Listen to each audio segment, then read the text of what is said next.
With recent injuries to the Mets outfielder, with Starling Marte being put on the injured list with a migraine, Tommy Pham potentially getting put on the IL, and his future was in doubt with the August 1st MLB trade deadline. He was most likely going to be moved, as well as Mark Canha. The future of the Mets outfield for 2024 and beyond is a major question mark. One controllable outfielder in Brandon Nimmo. Yes, Starling Marte is still here, but again, continually be getting old and still have 2 more years of that deal of him continuing to regress. Outfield future outlook is not great. And in today's video, I'm going to break down 5 potential controllable outfielders the Mets should look to acquire at this year's MLB trade deadline.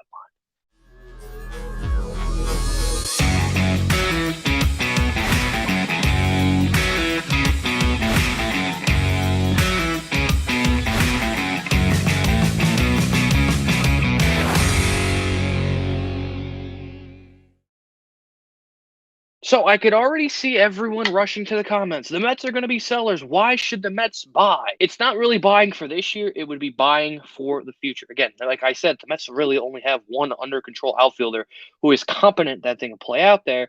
And yes, there's a decent free agent crop of outfielders. But again, now you're going to go probably give 4 to 5 years to, or 3 to 4 to 5 years for 15 to 20 million to a guy like Lourdes Gurriel or Michael Conforto or Hunter Renfroe or Jesse Winker or whoever, when you could potentially get a younger assets like these guys at league min or at small arbitration numbers, so you can use the other 15, 20 million to go out and address the rotation, bullpen, whatever. Of the 5 players on this list, 3 of them are prospects, 2 are major leaguers. You could see this as, if you're selling, the 3 prospects are guys you could potentially see prioritize in a potential Max Scherzer, Justin Verlander, Tommy Pham, David Robertson, any kind of trade. If the Mets are willing to sell, those prospects could be marquee pieces, especially in a potential Scherzer or less likely a Justin Verlander deal if the Mets were to buy down a lot of the money to get a higher quality of prospect back. This could potentially be front-end piece in that trade. We'll start off the list with the most likely trade chip of the St. Louis Cardinals trade deadline sell-off, and that is going to be center fielder Dylan Carlson. Dylan is a 24-year-old switch-hitting center fielder, can play all 3 outfield positions. A former first-round pick in the 2016 draft, 33rd overall,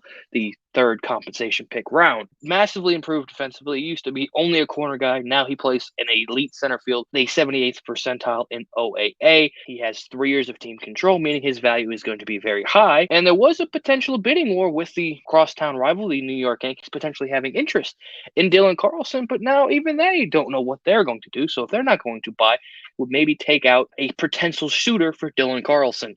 Why go get him? Like I said, Brandon Nimmo is your only competent outfielder, and we've had the last couple of years, if Brandon Nimmo needs a day off, we've had a random assortment of below average hitters and fielders playing center field. This year we saw the Tommy Pham experiment. Mark Canha has been able to play center field for the Mets. Dylan Carlson would give you a guy in center field that could go get any ball, an amazing arm. We've seen it firsthand against the Mets' few amazing throws. He is definitely better against left-handed pitching. He has struggled against righties for his career. He has had more success for the right side of the plate against left-handed pitching. What is it going to cost? Cardinals GM John Mozeliak has made it clear his intentions this deadline is to acquire pitching. The biggest problem with the St. Louis Cardinals is their pitching has been atrocious. I do think David Peterson could potentially be a piece going back the other way. Another name that I don't think a lot of Mets fans are going to like, potentially Mike Vasil.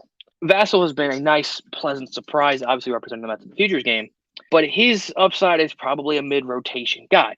Well, am I saying automatically trading Vasil for, with Dylan Carlson? I'm not implying. I'm saying that's probably what the St. Louis Cardinals are going to want back. I doubt they would have any interest in a guy like Tyler McGill.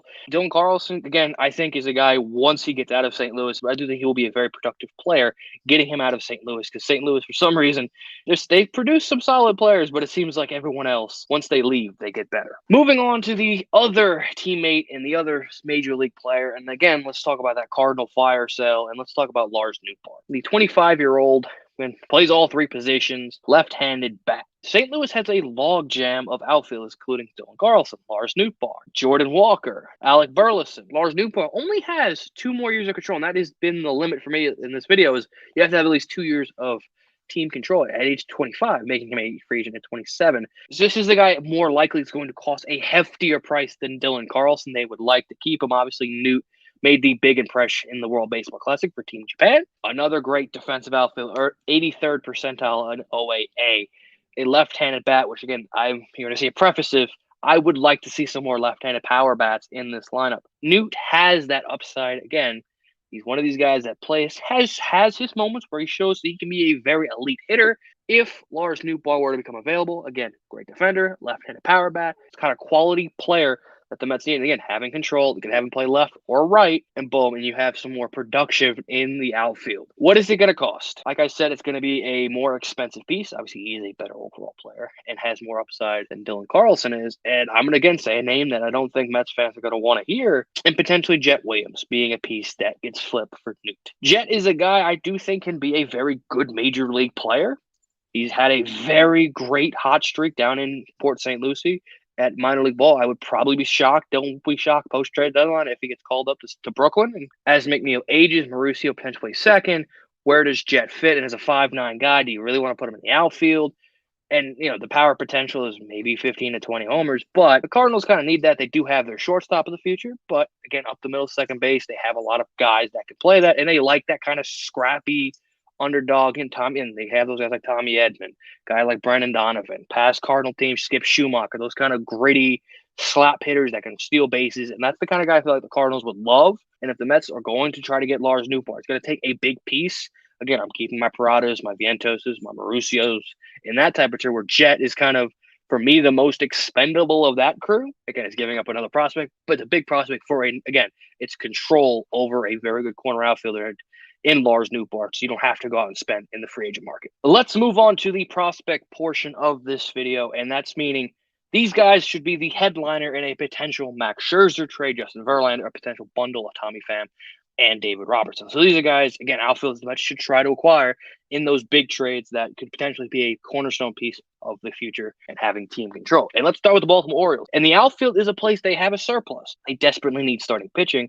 And this is a world that potentially they don't go out and get a Marcus Stroman. They don't go out and get a Logan Gilbert or maybe one of the Mariners pitchers, that they come to the Mets. And let's say a Max Scherzer trade where the Mets eat a lot of that money. The Orioles added a veteran guy with plenty of postseason experience with that younger average rotation, let's say it at best. And let's talk about Heston Kjerstad, the number 4 prospect overall in the Orioles system, the second overall pick in the 2020 draft. Obviously, did not have a rookie season until 2022 because he got injured in 2021, and obviously in 2020 there was no minor league season. And ever since he's got onto the field, he has raked over 2 levels: a 309 BA, 394 on base, a 457 slug, and making an OPS at 851 in 65 games, 17 doubles, 5 homers, 37 RBIs. This year in Double-A, Bowie and the Norfolk Tides combined 321, 398, a 576, 974 OPS over 77 games. The power has shown up at 19 doubles, 16 homers, and 39 RBIs. Left-handed swing has been one of the priorities. The Mets have not been able to build any left-handed power. Daniel Vogelbach hasn't provided that.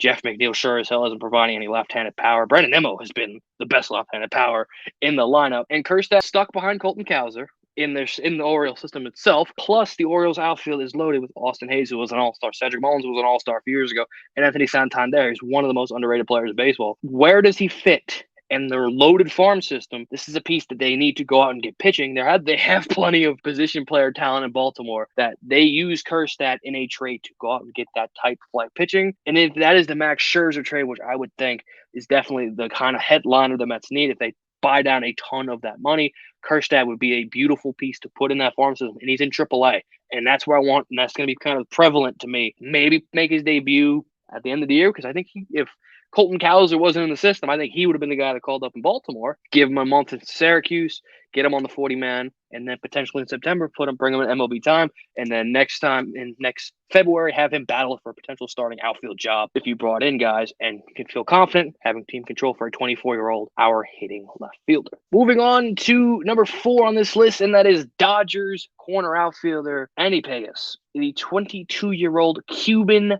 power machine, sadly is injured. He did injure himself at the end of June, so he will miss the rest of this season and probably part of next year, which maybe lowers his value in a trade because he's not obviously playing this year. But this is a guy potentially you can buy low on, because with that injury, contactability is the problem, but when he does make contact, the ball is going freaking far. Throughout his minor league career, he's hit 89 homers and over 401 ABs. A lot of strikeouts. He strikes out about, it seems like, a quarter of the time. He is a big strikeout or home run type guy. But again, The Mets are so desperate for power. So how would you be able to get him? Sure, Verlander, Scherzer deal makes sense, but he just can be a guy potentially you can buy in a Robertson fan bundle.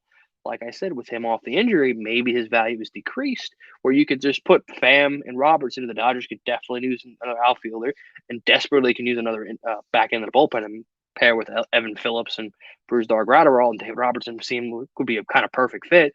Plus Tommy Pham, he just got called up to OKC, so he's going to probably spend most of next year in AAA when he gets back. Maybe you can need him on a stretch run, and again, power. The biggest need with the Mets. We've said it for 4 years.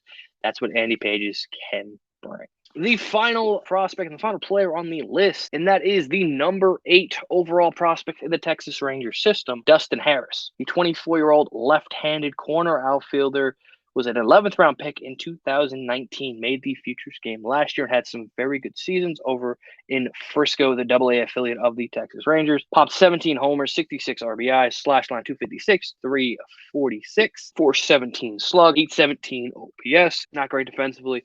But the Mets, again, he's currently in AAA, and in 81 games, slash 253, 387, a 423 slug with an 810 OPS. He's already popped 7 homers. The power has gone down in 2020. He hit 20 homers compared to 85 RBIs. Him playing in AAA, playing most games in AAA. If he were to be acquired, he could play the rest of the year in Syracuse and then have him battle for a position coming out of spring training next year. How could we potentially get him? I think this is probably the lesser of the 3 prospects that we obviously talked about. I feel like this is perfect compensation for David Robertson. And a 1-for-1, obviously the Rangers went out and got Aroldis Chapman. They both can use some more work. David Robertson can be that kind of perfect guy. And the Mets get an outfielder, which the Rangers do have kind of a surplus of. Owen White, as well as Aaron Zavala, as well as Dustin himself. So there is a conglomerate of outfield prospects for the Texas Rangers. Maybe they find a way to spare one and they go out and add another reliever with a tough fight with the Houston Astros for the American League West, trying to fend them off and get back into the playoffs. Do I expect the Mets to buy? Most likely not. But if they are selling, to bring in upper-level outfield prospects that you don't have to go out and continue to spend Steve Cohen's money, when if you can take those assets that you have value on, ship those into futures that potentially you don't have to go out and spend on the open market.